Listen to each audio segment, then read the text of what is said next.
America, meantime, is in the depths of its worst recession since records began, with unemployment caused by the pandemic surging to its highest level since the 1930s. As US correspondent Amelia Adams reports, a second staff member at the White House has now tested positive. A socially distant ceremony to mark the Allied victory in World War II.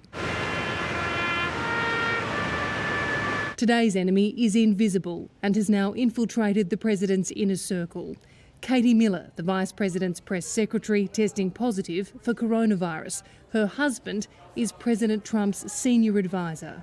She tested positive out of the blue. This is why the whole concept of tests aren't necessarily great. The president remaining optimistic in the face of the worst unemployment report in US history.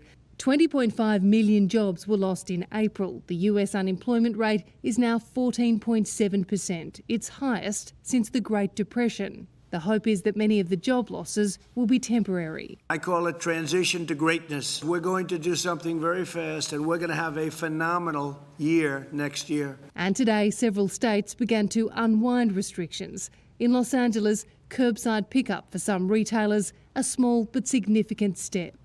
It'll be several months before things are back to normal here, and that also means big changes for the November election.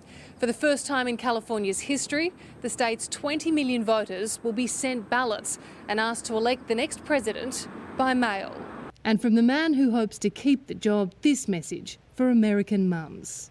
Happy Mother's Day, and I had a great mom. I loved my mom, and she loved me, which isn't hard, I must tell you, probably not easy to do. But I couldn't do any wrong, which is a big problem. Maybe that's why I ended up the way I ended up. In the United States, Amelia Adams, 9 News.